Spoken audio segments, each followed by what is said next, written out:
Nangako ang inland transport giant na Yansan Group of Bus Companies YGBC ang operator ng Ceres Transport na patuloy na magbibigay ng maaasahang serbisyo ng pampublikong transportasyon sa alinman sa kani-kanilang ruta sa gitna ng mapanghamong taon sa hinaharap. Ang pangakong ito ay ginawa ng bagong muling nahalal na chairman at presidente ng Bulacar Transit Incorporated VTI na si Leo Ray Yansan sa katatapos na pagpupulong ng mga stockholder ng VTI. Ang VTI ay isa sa mga kaakibat na kumpanya sa ilalim ng YGBC, isa sa pinakamalaking tagapagbigay ng transportasyon sa bansa.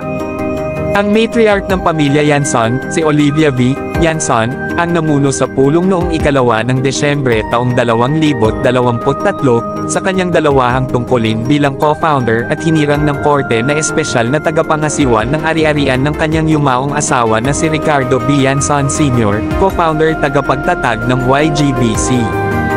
Itinalaga ng korte sa Bacolod si Olivia bilang tagapangasiwa noong Oktubre taong 2021.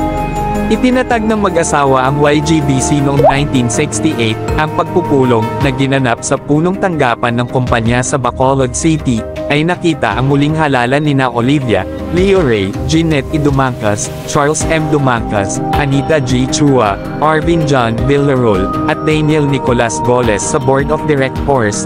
Kasunod ng pulong, muling itinalaga ng lupon si Leo Ray bilang chairman at presidente ng VTI at si Olivia bilang corporate secretary at treasurer. Ang Bacolod-based Yansan Group, na ang mga unit ay dumadaloy sa Luzon, Visayas, at Mindanao ay nagpapatakbo ng fleet ng mahigit 4,000 bus na may higit sa 18,000 empleyado sa buong bansa.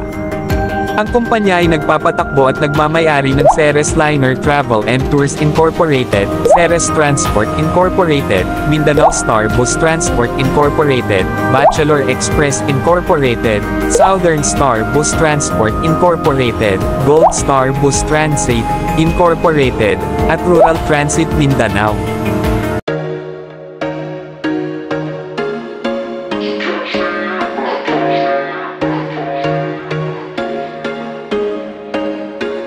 There was once a day that I would pray for you. I'd go and misbehave just so you'd notice too. Sneaking looks up and down from across the room. And damn, what a hell of a